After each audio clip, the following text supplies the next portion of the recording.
আমরা ধরে নেব যে আপনারা কোনো ব্যক্তি, কোনো দল অথবা কোনো শক্তিকে খুশি করতে চান? মাননীয় স্পিকার, প্রেসিডেন্ট ভাষণের পর ধন্যবাদ জানানোর জন্য আমাকে এই সুযোগ দেওয়া হয়েছে। আমি প্রেসিডেন্টকে ধন্যবাদ দেবো কীভাবে? এই প্রেসিডেন্টকে, তিনি আওয়ামী লীগের দোসর।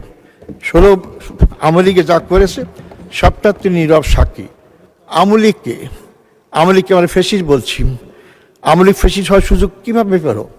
আমাদের দেশের আইন আর ভারতের সরাসরি সহযোগিতায়। আজকে সে আওয়ামী লীগ ভারতীয় পালিয়ে গিয়েছে।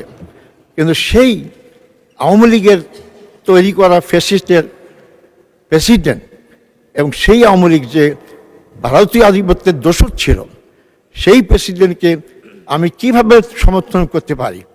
বরং আমি উল্টা বলবো, আজকে নির্বাচনের মাধ্যমে যে গণতান্ত্রিক সরকার হয়েছে, যারা ফ্যাসিস্টের বিরুদ্ধে আন্দোলন করেছেন, জেল খেটেছেন, অনেকে গুম হয়েছে, ইলিয়াসের মতো লোক, তারা কিভাবে ভারতীয় আধিপত্যবাদের দোসর আওয়ামী লীগের শিকন্ডি প্রেসিডেন্টকে ধন্যবাদ জানাইতে পারে?